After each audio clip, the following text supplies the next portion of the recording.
All right. Welcome to the January 13th, 2025, first of the year IMU Board of Trustees, IMU meeting. There's our Vice Chair. Go ahead, roll call. Roll call. Thank you. Selgrave. Present. White. Present. Smith. Present. Rosca. Yes. Voice. Late but present. All right, so public comment, we don't have anyone here, but I'll go ahead. Anyone wishing to speak should come to the lectern and state your name and address for the record. No one, thank you. All right, so we need a first and second motion to approve the consent agenda. Second. Any discussion on the approval of claims? Approval of minutes of the prior meeting? Resolution approving pay app number 1 for the downtown underground conversion project, West Alley premise wiring. I'm sorry, can we go back to minutes? Absolutely. There's some cleanup I think that needs to happen in the minutes. Yes. Was it the date? And the. Well, on the whole thing with the voting of the chair and the vice chair was in there twice. Yes, we saw that. Yeah, sorry. Sorry, no, go ahead. Nope, that's fine. All right, so the pay app. Anyone? All right. Resolution approving modification to proposal from P&E Engineering Company for Turbine 8 Controls Replacement Project. All right, and then our November 2024 financial report. Doug, do you have? I think from my standpoint, for a 5-month period, it was fairly normal. I didn't see anything that was unique, so that's my report. All right, roll call. Selgrave. Yes. White. Yes. Smith. Yes. Rosca. Yes. Voice. Yes. Thank you. All right. Do we have? I was wondering, I just wanted to mention, as far as P&E gave us a discount on what they were doing, and I just wanted to make sure to pass on our appreciation for working with us and let them know that we do. Yep. We appreciate it. Yep, will do. All right. Any electrical utility informational items? Yep, we'll kind of stay with the Turbine 8 theme. The emissions test, we did that right before Christmas. I believe it was the week 17th, 18th, 19th, right in there, about 3 days worth of running. We did do a test run leading up to it, made some control modifications, and then actually the day the unit ran harder than we've ever ran it before. We were running 24 megawatt, and we ran that solid for a good 8 hours through that whole test. So yeah, it's, you know, the numbers are there. Now we're just still waiting on to get the results back. I think we're going to be all right. Nothing ever indicated that we're not. So DNR was on site when we did the test as well, and they seemed to be pleased with the testing that was going on. So like I say, hopefully, I'm hopeful maybe this week we'll get test results back and see where we're at with the emissions test on our Title V permit. So that'd be good to get that done and put away. Other than that, we worked up through Christmas on some outdoor projects. Hopefully at the end of the week we'll get outside and do a few things outside when the temperature jumps up. But otherwise we're doing a lot of maintenance and repairs on vehicles, equipment. Remember last year we had about 3 weeks in the shop to get that type of stuff done, so it was really short-lived. So trying to get caught up on some of that stuff. That's it. Can I go back to one thing? Absolutely. Your comment made me think of something that I was going to ask. On accounts payable, there was a bunch of vehicle inspections. Yep. To the tune of about $1,500 a piece. Yep. I don't know what that all entails, but my thought was that's a lot of money. It is. It's we're required to do those inspections on those bucket trucks and digger trucks. And I'm not questioning the requirement to do that. I'm wondering about the cost of this, or I don't know if that's something we we look at other sources for, or what Yep, we the have in the process past, is? and what we have found is when we go with those cheaper sources, the reports come back very poor, that they are like, yep. And with these guys, that's why we're so busy right now with all the stuff that we need to fix on trucks, is because they're actually finding stuff that we actually need to be fixing on these trucks. Okay. So there is some quality, and the other thing that comes along with that, they're not only doing the inspecting, they're also changing, like hydraulic filters and things like that within the equipment. They're greasing, they're doing all those, specific points that when they're there inspecting, and they're also doing some of the maintenance. So they're stuff on doing that. preventive maintenance while They're doing some preventive maintenance as part of that as well. Okay. Yep, Is that an annual thing? it's an annual thing, it is. I agree, it's not a. No, I saw cheap that and I go, okay, wow, that's, Yeah. Alright.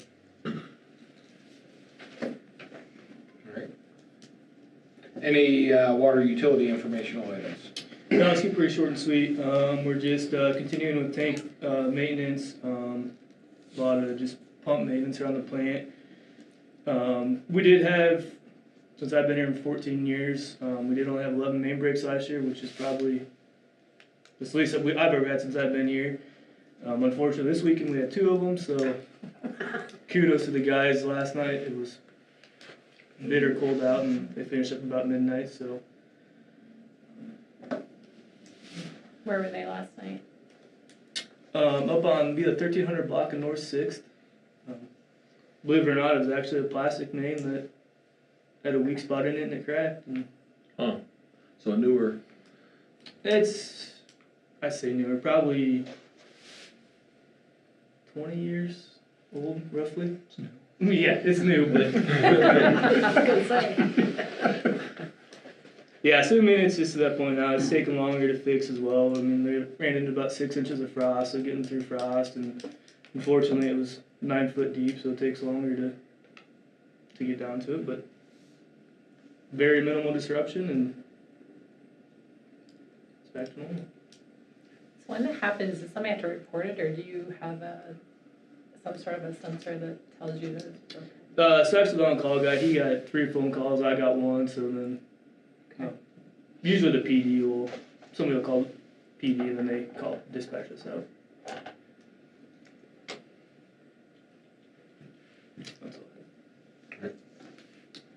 all. Communications utility informational items? Yep, I'll keep it short too. We are finally back to full staff, which I think is about the first time since Thanksgiving, so that's been nice. So we are getting caught up with installs from the holidays. We normally take those 2 weeks off from doing installs just with the holiday in the middle. So in the past 6-7 days, we've done 30 installs trying to get caught back up. But making good progress on that. Should have everything caught up by the end of the week. So continuing to test with the new AVR TV system.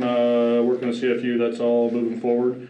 We'll start to test some more stations. We've got all the music channels running on that system right now, but we'll put a couple of the other lesser watched channels up here either later this week or early next week to start testing with that. So, in addition, multi-gig speed testing is also getting ramped up. We've done all of our speed testing on the bench. Everything looks good, so we're going to start to push that out to the field, and we'll do some testing on that as well. So, we'll give you updates as we get farther along with that, but it is moving forward.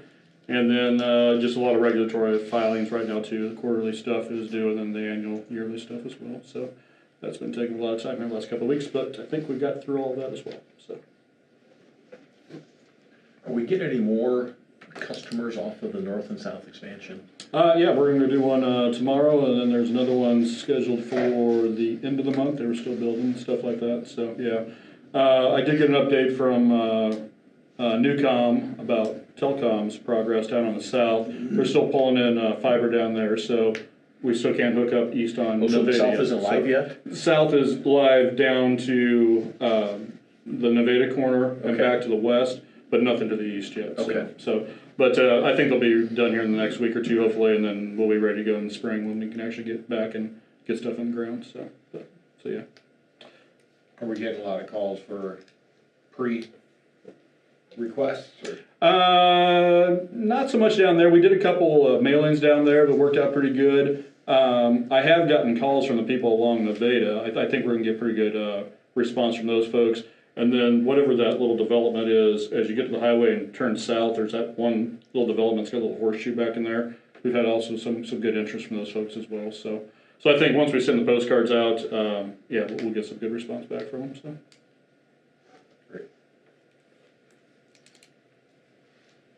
All right, combined electric, water, and communications action items.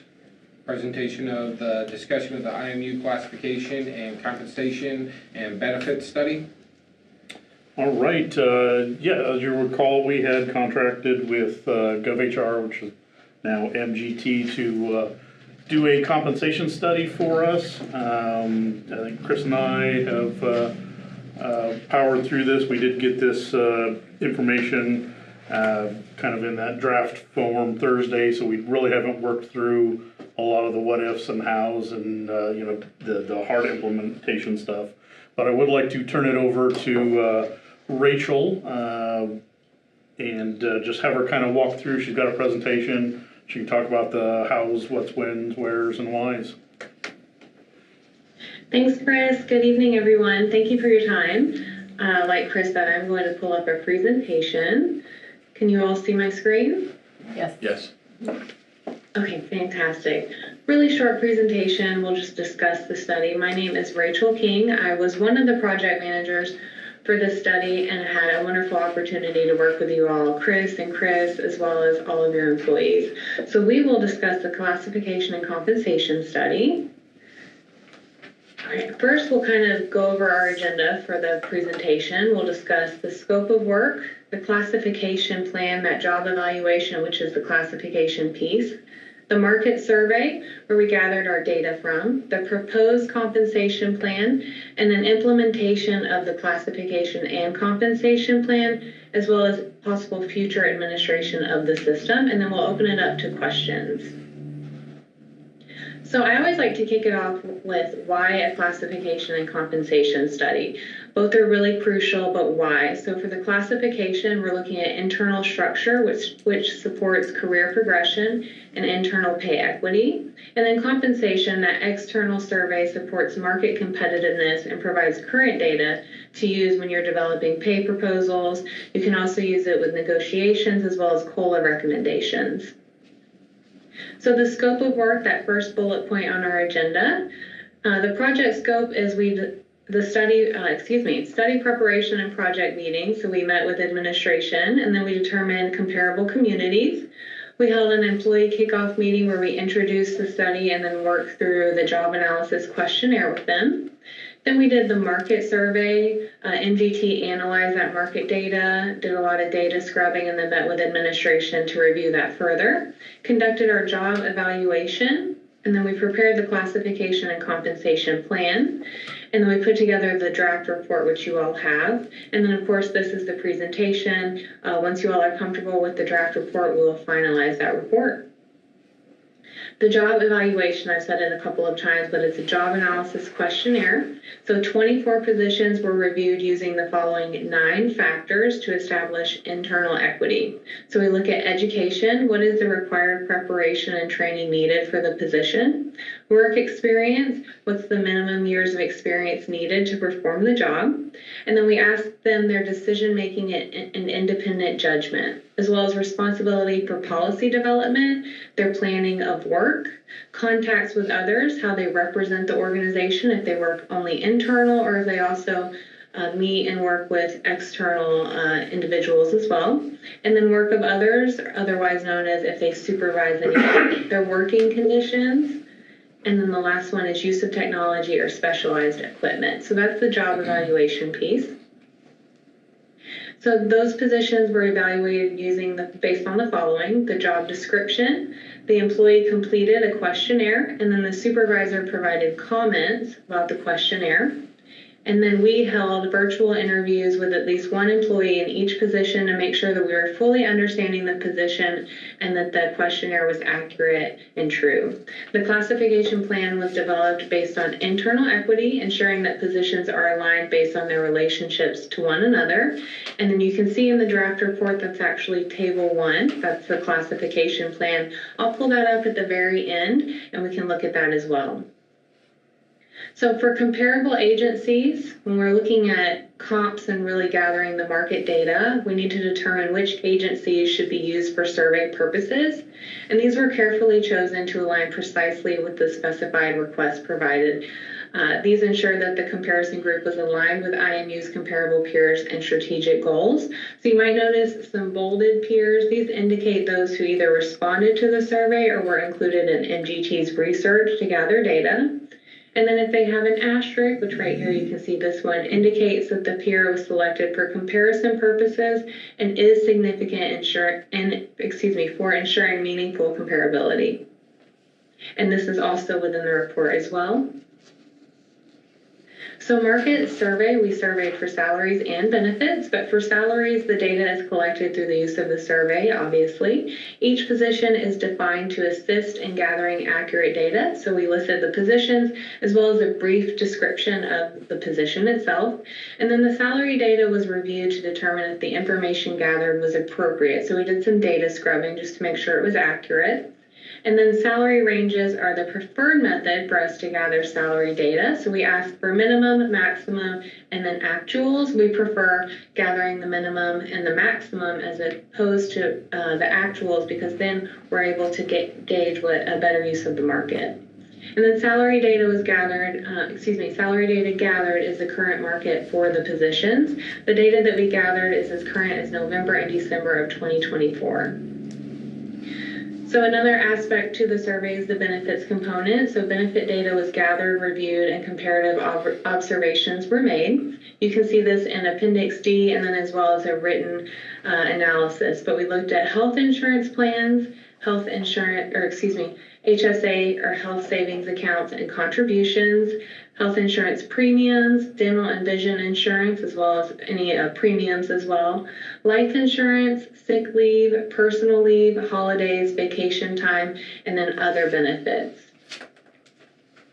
So for the proposed compensation plan, our compensation rates were calculated at the 50th percentile of the salaries of the community surveyed. And 50th percentile, what that really means is it's the middle of the market. So half of the peers are paying below and half of the peers are paying above. So when we're calculating where we want to pay, you want to be competitive with the market. So this aligns you very well without underpaying or overpaying for a particular position. The pay ranges and pay plans have been calculated again using that 50th percentile, that's table 2. I'll pull that up at the very end.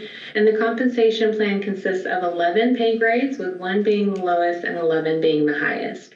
Grades 1 through 5 have a 7% range spread, 6 through 8 have 10%, and 9 through 10 have a 30% range spread from the minimum of the range to maximum.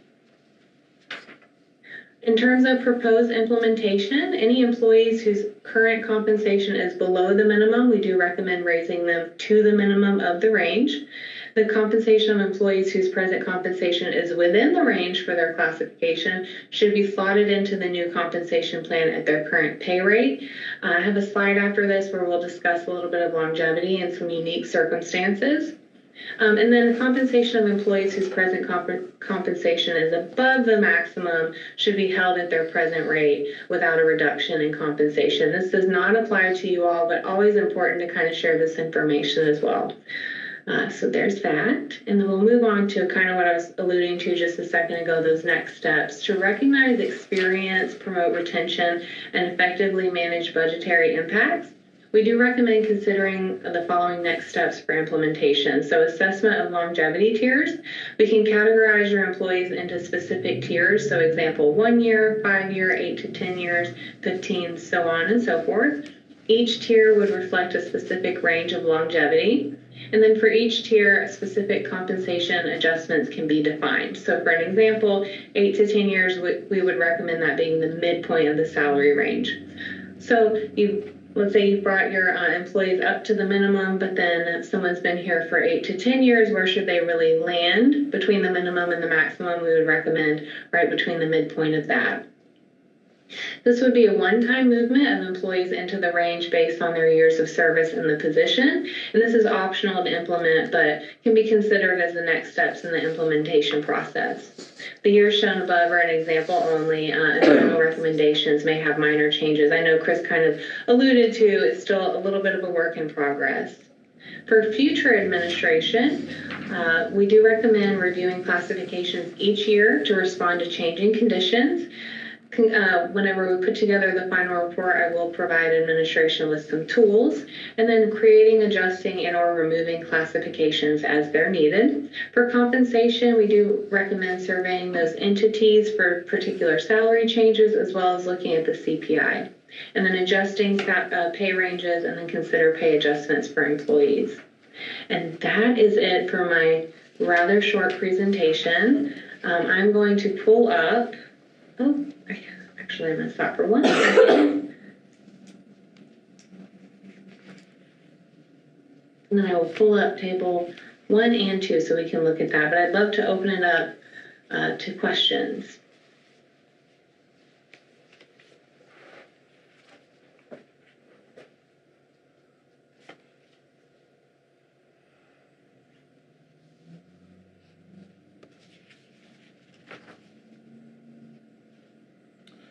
I don't have any question. Yeah, so just a couple of comments to follow, and maybe Rachel will get to there. It was great to work with Rachel. I think the tools and analysis she had were very detailed, and I did appreciate you guys it may be good to know all of these salary and ranges that we developed were cost of living adjusted, and I think that detail in general was down to the zip code, which certainly was nice to see. Somewhat interesting information about the, across Iowa, how all of the different communities compare as cost of living. Those cost of living, Rachel, I'm going to rely on you. I mean, that cost of living was broke down in about 10 different categories or so. So kind of, from my perspective, was impressively detailed. So as you compare Waverly, for instance, I think there was a 4% difference in cost of living there. And so as we surveyed Waverly, the data that was used in development of ours was cost adjusted for that 4% differential, Waverly just being a little bit more expensive than Indianola. Yeah, Chris, you nailed it, absolutely. That's within the report. But for every single salary, we did those cost of labor adjustments for every peer, for every salary. Yep, that's correct. Question, so looking at the comparable agencies chart, Yes. the note at the bottom says bold peers indicate those who either responded to the survey or were included in the research to gather data. So Osceola, Iowa Waterworks. Yes. I guess by looking at this, we don't know whether they responded or not, and if they did respond, why you didn't use that data. So are we to assume that if they were not highlighted, that they did not respond? That is correct. They did not respond. We did multiple attempts of outreach, and then our team also conducted research, and we were unable to gather any information from their organization. That's correct. Okay.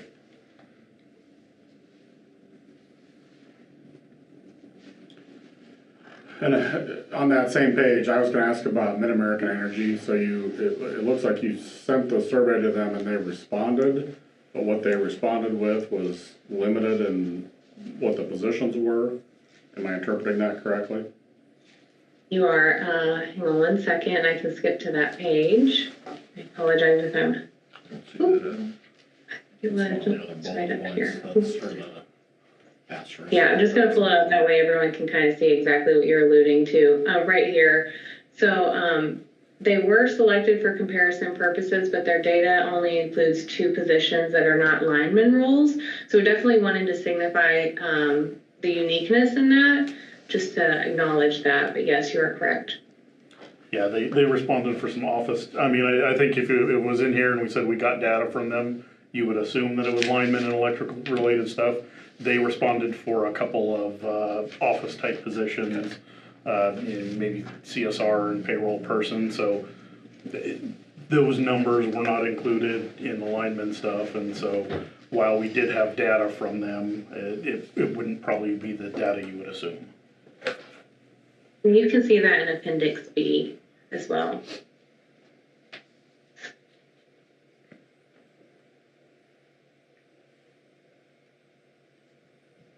Any other questions? So I do have a quick question. Yep, As this of course. relates to the union discussions, how do these two things play together? So the analysis that they've done is kind of provide some recommended position or recommended pay and a pay structure and a pay bracket and range. So At the end of the day, what will win, you know, we can think or want as much as, you know, those pay brackets will look, but what is gonna win is the union contract, and so. So this will be used as an input to those negotiations? Right, yeah, it will use in development of those, it'll kind of let us know, you know, maybe what changes are warranted or acceptables, and I think we'll try to work around those targets, but at the end of the day, you know, if we're wanting to attend, you know, as just for instance, the union brackets tend to be far less in the way of steps. I think, you know, our linemen have four pay steps, where a lot of what you'll see here that comes out of here is 10. You know, we can try for 10, we can hope to 10, but if they are, you know, we're only gonna go 4, we wanna move faster, then, you know, that's, we can only change what gets negotiated, And the for a timing lot of of that paper. is this summer, right? I mean, for the July 25? Yeah, we would wish to have, or our all intents are to have a new contract for July. And yeah, so these will be somewhat fresh data as we enter into negotiations there. I think we've provided all the notices, Chris, you know, posted everything, and frankly, we're kind of waiting to hear from them to start movement on there.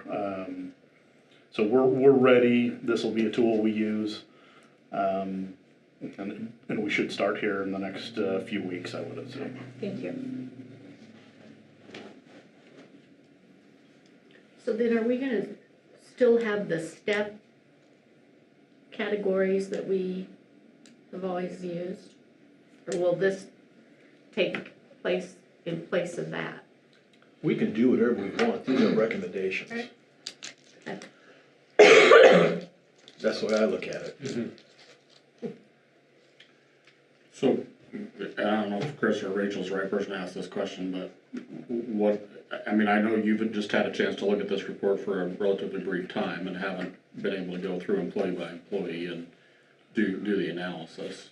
Is that the next step, or what's the next step in the process here? Yeah, you know, I think from my perspective, you know, I would concur with Rachel's, for all the employees that are below the minimums, we probably need to schedule those. My recommended adjustment will probably be as of the July 1st payroll, wrap all those, any pay changes up and make them all effective in July.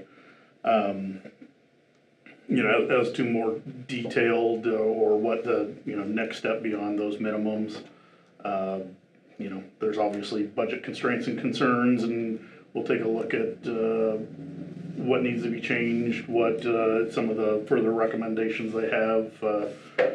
You know, we have the minimums and maximums, and we'd like to spend some time going through those with Rachel, playing a lot of that for instance game on where this employee might land in the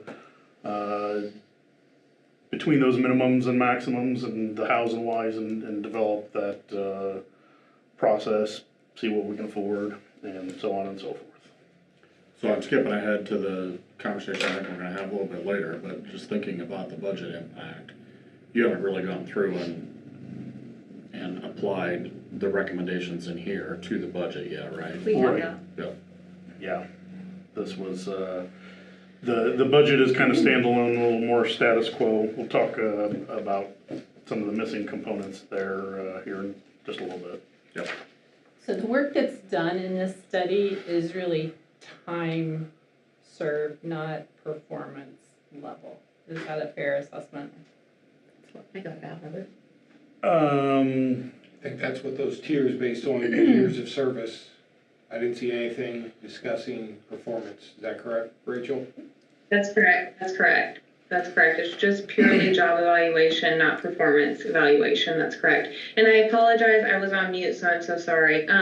But I wanted to speak further to what Chris had just said, and then we'll come back to this, but I'm so sorry. And I'll also provide implementation strategies. We can do it over 1 year or 2 years, but that's something that we'll discuss with administration. But implementation strategies will be spoken with, and we definitely want to work within your budget. That way we can make something work. And then I apologize, I want to go back, but you are correct in terms of the performance for the employees was not evaluated, just the position itself.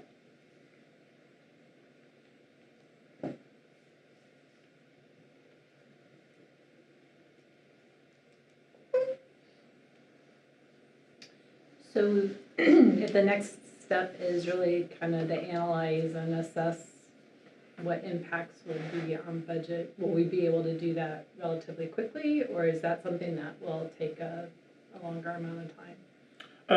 I mean, it'll be, obviously, as there's budget impacts and we're working through budgets, and really, at the end of the day, by the end of February, we want to pass a good workable budget.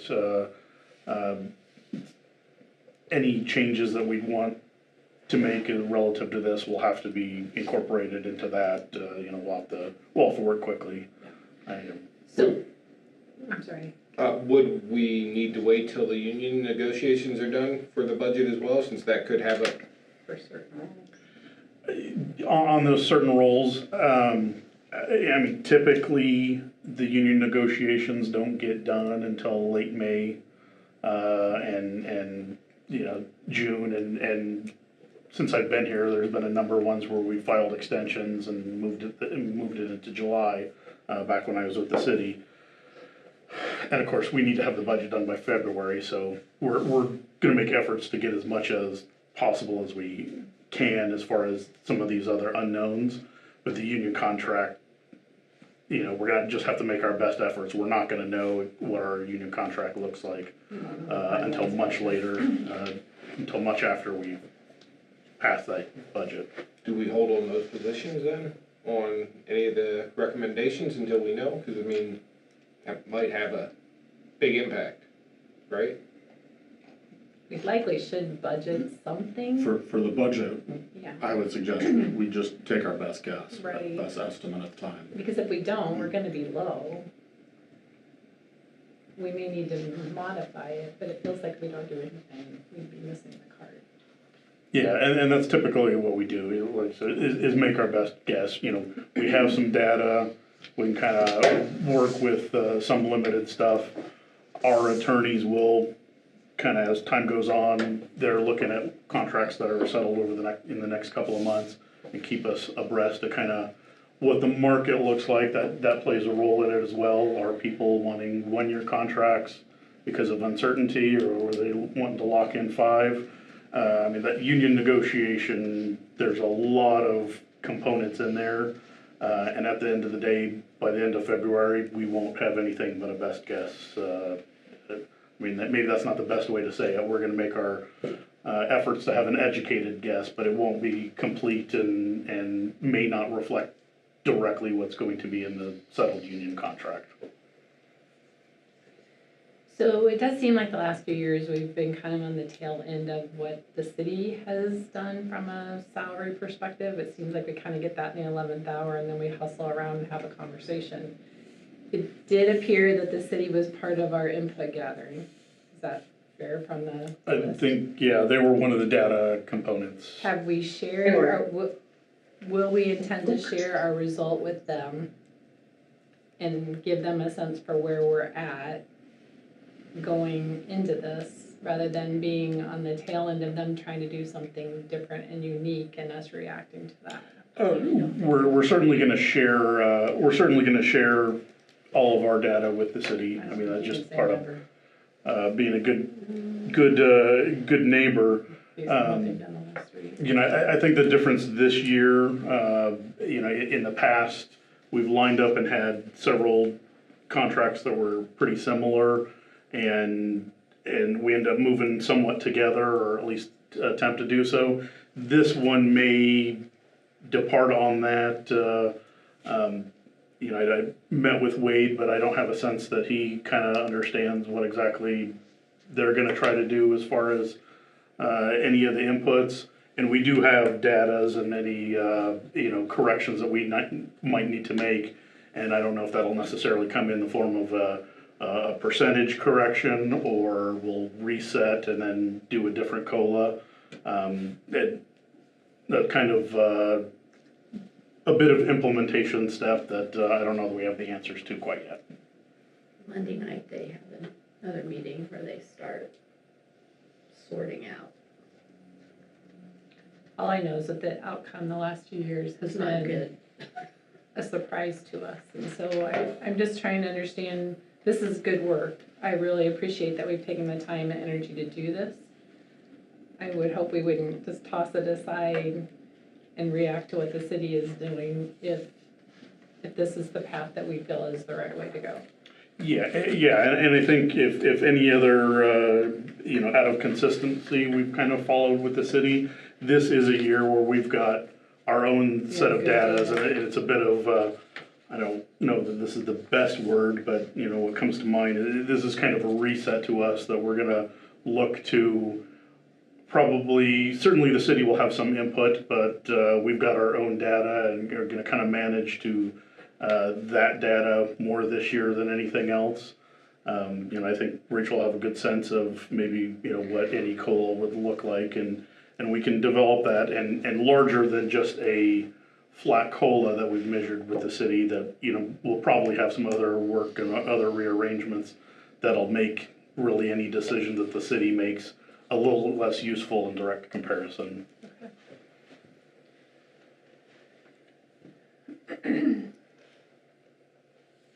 Anything else? All right. Well, we thank Rachel and kick her off the call. And move on. Rachel, thank you very much. Thank you. Have a good evening, everyone. Thanks, Rachel. Thanks, Rachel. All right. So, it's a jest, of course. We need a first and second motion to approve the resolution approving the bylaws for the safety committee. So move. Second. All right. Discussion? Not in your packet, one of the areas that, well, I think we duplicated a form and missed out on one, but Monica does have the actual bylaws. I think there's 3 different attachments in there. She does have the bylaws for your input, but it's otherwise a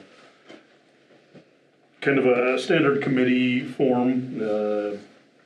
They don't have any you know, veto authority or any authority other than to make safety recommendations that our management team would implement. It is the bylaws, and some information were included in your packet, and ultimately, as both city and IMU share that safety committee resource, we're measuring what, or mirroring what they're going to pass at their next meeting. So this is a shared committee with representatives from both organizations?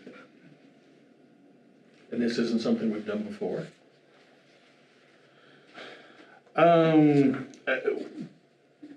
We've had safety meetings and recommendations that we've both handled somewhat independently.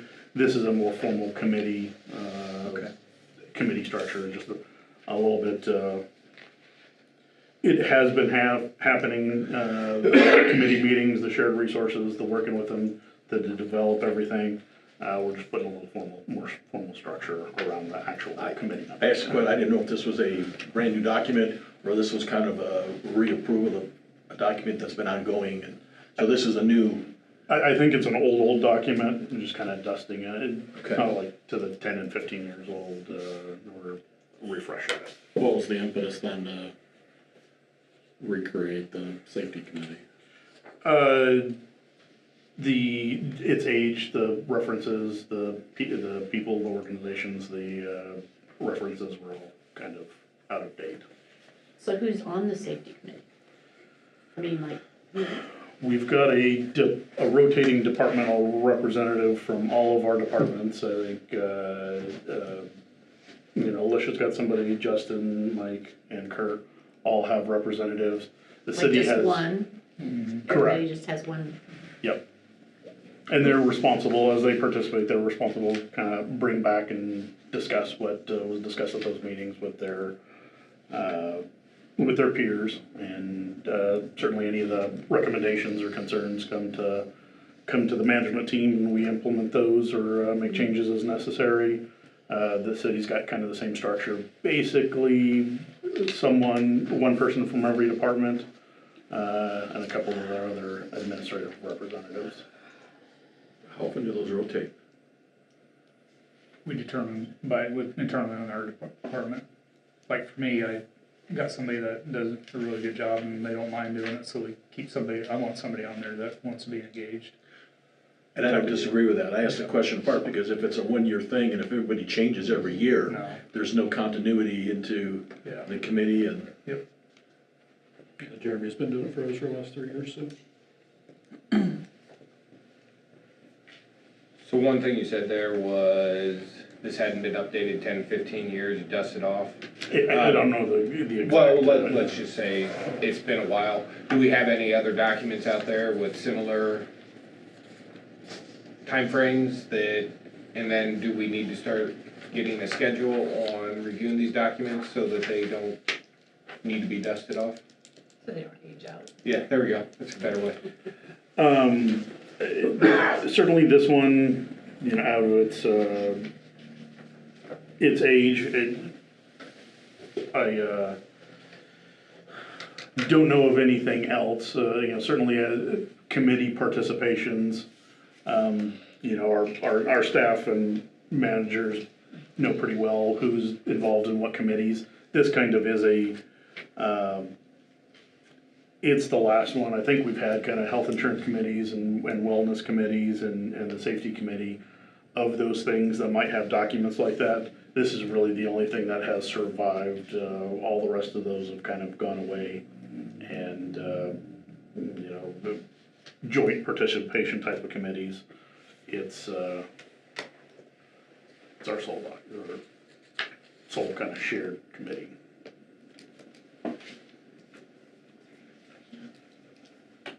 Any other conversation? Motions? Got them? Or roll call, sorry. Yep. Voice. Yes. Selgrave. Yes. White. Yes. Smith. Yes. Rosga. Yes. Thank you. All right. Discussion and direction regarding the fiscal year 2026 operations and management budget. All right, I'll turn this over to Chris for a little more detailed discussion. Just kind of as some global observations for the year.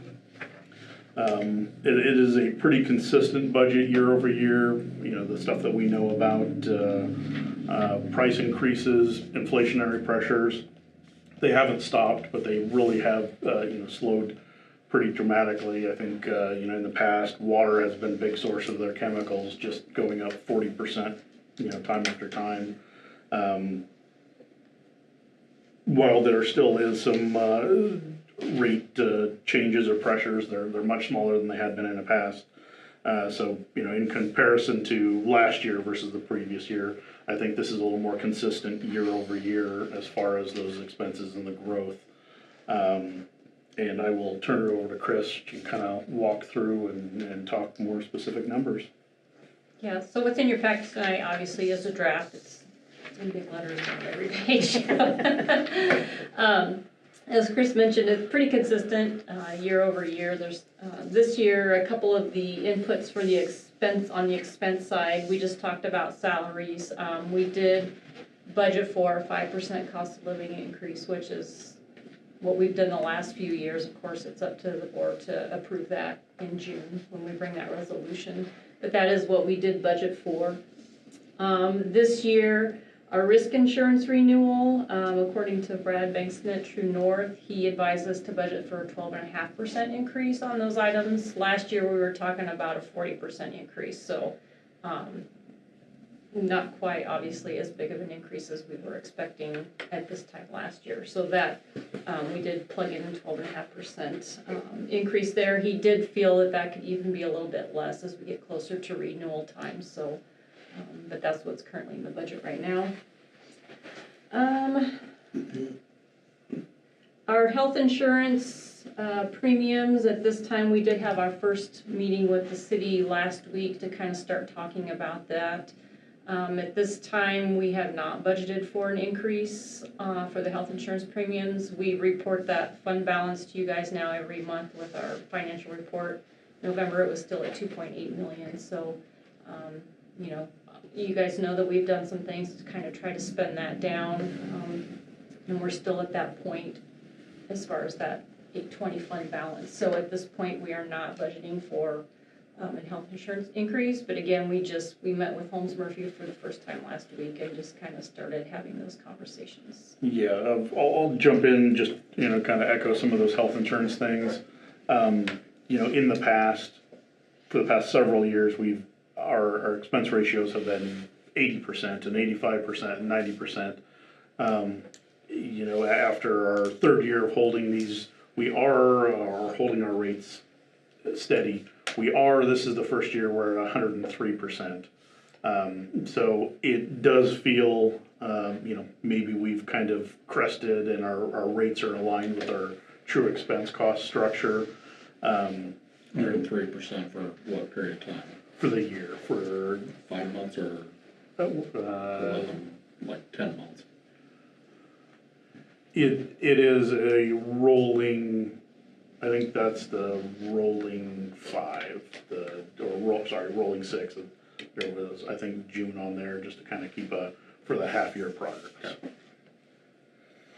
So there's still time for that to change, there's still time to get better or worse, but, you know, for planning purposes and maybe, you know, something internal, just to kind of think about as those, you know, if we could match our premiums and our claims exactly at 100%, you know, that would be ideal. That would be the perfect budget, would be landing at 100% every time. You know, we can't be perfect, so we're trying to get as close as possible. And this year kind of feels like we've approached that level. So kind of keep in the back of your mind, think about that. One way or another, if we do hold rates the same this year, there is probably good cost reason or cost structure to look at that next year. So, you know, if that's how it works out, I don't want to say it's the beginning of the end because a lot could happen over the next 6 months, but it does look like those medical inflation has kind of reached what our premium level is. So that would be a big input I would use into saying, you know, when is the time to start moving on premiums again? You know, when we have a year or that, or we feel like we're kind of sneaking outside of those comfortable, close to 100% ranges. Well, not until we get that balance knocked down. That's my answer. I don't care if it's 103%. That's nice, but at the same time, it's why raise rates when we still have a pile of money sitting there? We need to be over 100% for a few years to get that balance down. Yeah. But we want to make sure also just keep an eye on it so that all of a sudden it's not a huge jump all at once. Right. But I agree with you for sure that we need to get it down and then work our way with it. Even if it is a big jump all at once, I disagree with that. If we are raising premiums and that pile of money is also escalating at the same time, I see that as being counterproductive. So I can only speak for me, but I guess if I could hold premiums and then 5 years down the road, all of a sudden we have a jump, I'd say, okay, I got off free for 5 years. I think people would understand that, but that's just me. We had that exact conversation in our preliminary meeting last week. You know, we will keep an eye on it, obviously, to make sure that hopefully doesn't happen. But at this point, we still are in pretty good shape with that. So, Chris, how do I guess feedback on, from an employee perspective, the premium holidays are those well received? Do they care about those? They know. Are there other things that could be done? Well, yeah, they definitely know. Absolutely. Good. All right. Good. Just a couple of other things. Justin's got a note that's falling off this year, so he'll be done. I think it was like 2012. We went some debt with the city on a sewer water main project, so that'll be paid off this year. And then also Mike has a note that's falling off this year, so I'll free up some cash for him as well. So, as far as the revenue side, as far as rates, we've penciled a few things in. Chris is going to the meeting next week. Is that right? Yep. To the budget meeting? The 23rd, 22nd, 23rd will be the meeting. I've got that for discussion at the end. That is the meeting that we typically set our rates. You know, I've been in on some preliminary discussions. I think there's certainly a range. They're looking in that 5 to 7, 5 to 8% type of range. I think from our analysis, if it's on the bottom end of that, 4 to 7 or 4 to 8, if it's in that 4 range, my recommendation will be no rate increase on the electric side. If it's something that's on the top end of that range, we'll probably have to, you know, match that or pass that along. So throughout your budget here, we've put in some guesses or thought process, or I think what we have is a 5% increase in there. But that'll be a presentation and recommendation. We won't get final until next week. So, you know, as you go through there, our single largest expenditure, I think we've got a pretty good guess, but it's not locked in yet.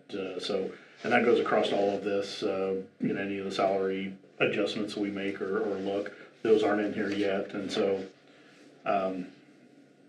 well, we feel pretty good about the structure in general and don't think there'll be big departures. There are some big components that are still ready to be, you know, solidified yet, so the movement is possible. Do we have anything baked in here as far as water and communications? On the water side, what is baked in there is a 25-cent increase on the base rate and 25-cent increase on the marginal rate. It's under a 5% increase between the two of those.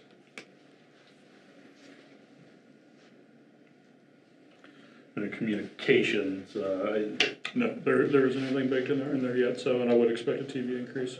That's what I was wondering, yeah. It won't move things a lot, but it tends to, yeah, but it'll bring stuff up a little bit, so, yeah. And that's to match the market. Yeah, the area where that is, you know, we're pretty good on the video service, phone service. You know, the big question there always is what the contracts get settled and what those impacts are be, and we don't necessarily, you know, since there really is no profit in there, we would just pass on what the contract settled in at, and you know, it remains to be seen, but it'll be close to actual, or you know, as close as perfect actuals as we can get it. Any other questions? Just looking big picture, I'm looking at the summary page that you provided, and I'm just looking at the fund balances and what's happening to them from year to year. And I think I missed a couple of meetings ago when you guys went through the capital side, so obviously this plays into this too. I wasn't a part of that conversation. But like on electric, I'm noticing that we're actually going up in fiscal 26 on our fund balance. So, and I guess I kind of would have expected that to start to spend down as we ramp up doing more overhead to underground projects. Water is expected to go down a little bit this year, but then back up. And kind of the same thing there. I thought we would ramp up our expenditures on the capital side on replacing mains and stuff. That would tend to go down a little bit. And then communications is going up just a little bit, which I would expect as that matures. So just general observations for you guys to think about as you're going through it. Yeah, on the electric side, yeah, as far as the undergrounding structure, what we're working on now is the downtown. So, and what we're putting in is the time-consuming conduits and getting that stuff. It tends to be the cheaper part of those than wiring and transformers and everything else. So we're kind of doing the work and the labor on the stuff that costs the least. And then when we do kind of switch to start pulling cables to get everything hooked up, it'll all kind of come in all at once. Yeah, after so next year. it's a highly, what we're doing now is highly labor intensive and low in the actual cost, Yep. or Materials. Cost of materials. cost of materials and similar. But when we do get going, Mike can talk transformers and what goes on there, but, $500,000 at a shot for transformers downtown isn't gonna be they can get expensive, and we'll be putting a lot of those in all at once. Particularly when we start on like First Street and do all the feeders and underground stuff, those will be closer to, an expected labor kind of matching the cost of materials, as opposed to where we're at now.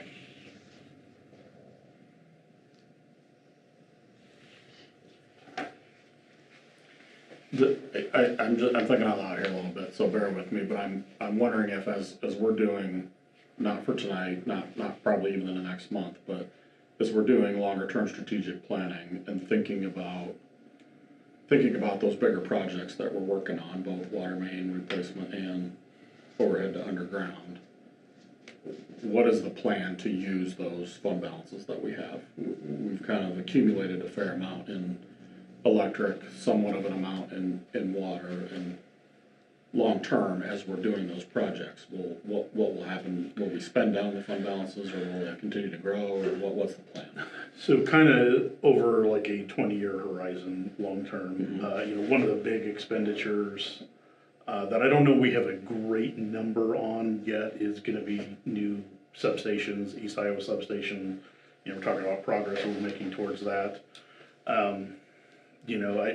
I don't want to throw out a completely unreasonable number, but $20 million could, it could be very well, the cost of getting all that done and redone and upgraded, in that $20 million neighborhood.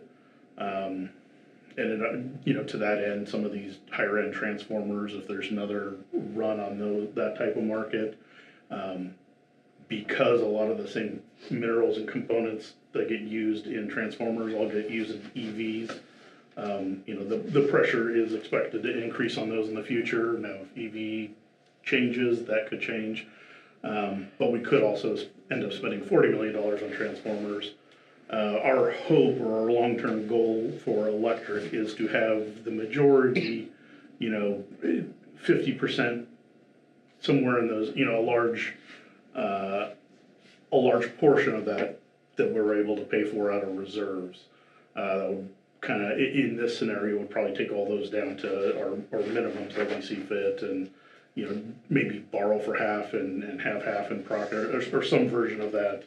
And we do have 2 of those substations, so. And all that's good, and I'm glad you're thinking about that. I think we as a board, though, need to understand those issues and be thinking 20 years down the road of what are we building towards, so. I think those are great conversations for the strategy. I think you hit that spot on.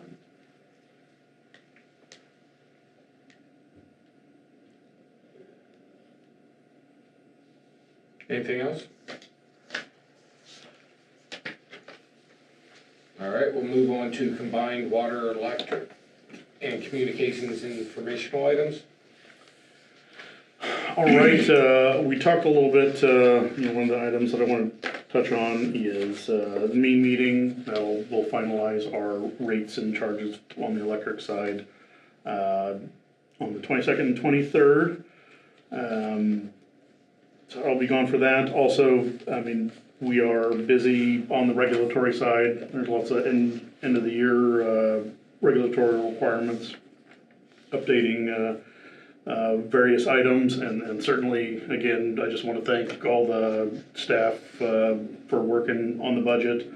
It's the most important document, probably the most important single document we do on an annual basis.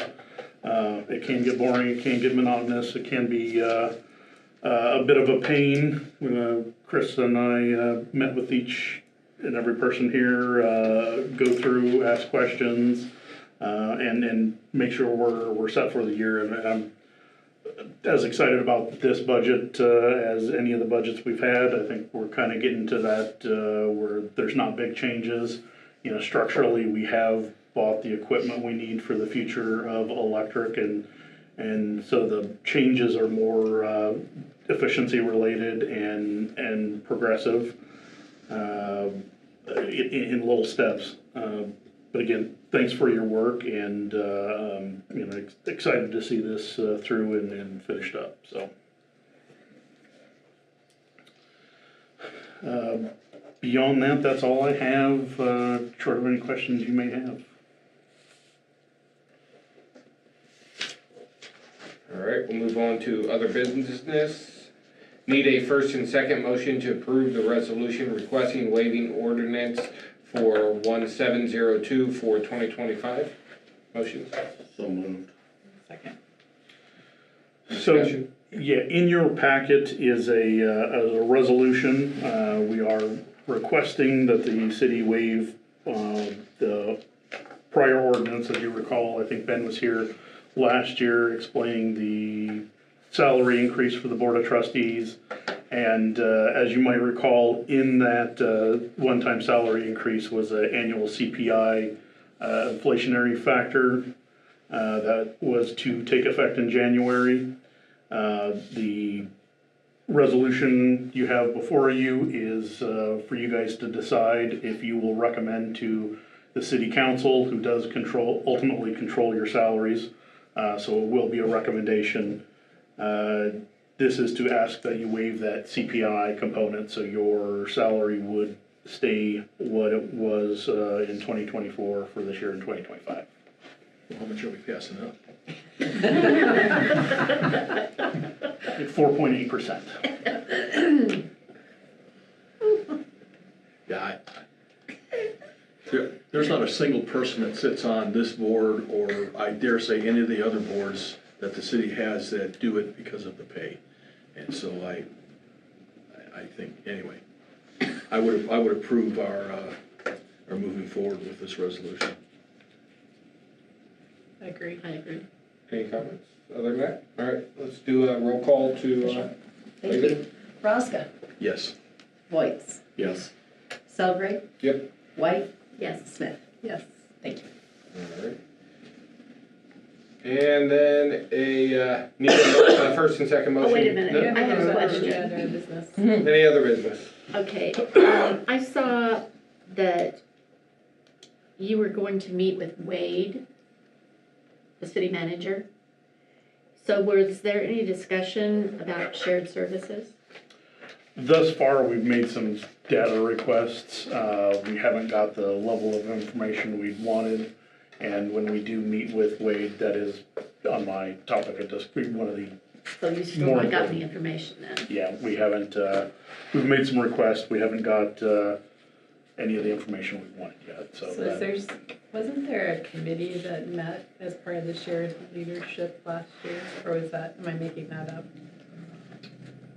Well, we did have a meeting in January of last year, and we did have a meeting scheduled in December, but that got canceled because it was at the time Ben was leaving and Wade was coming on, and it was during holidays, right before holidays, so. So that's It's what not you're been talking about. rescheduled. It's not going to be scheduled? It's not been rescheduled. It's not been rescheduled. Who would set that up with the city manager gone and Wade being brand new?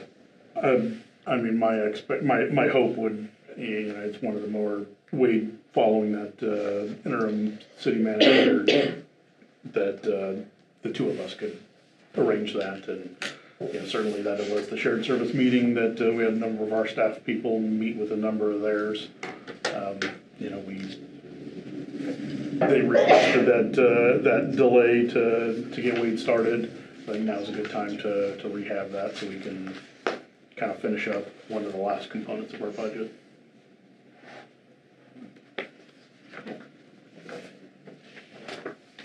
Okay.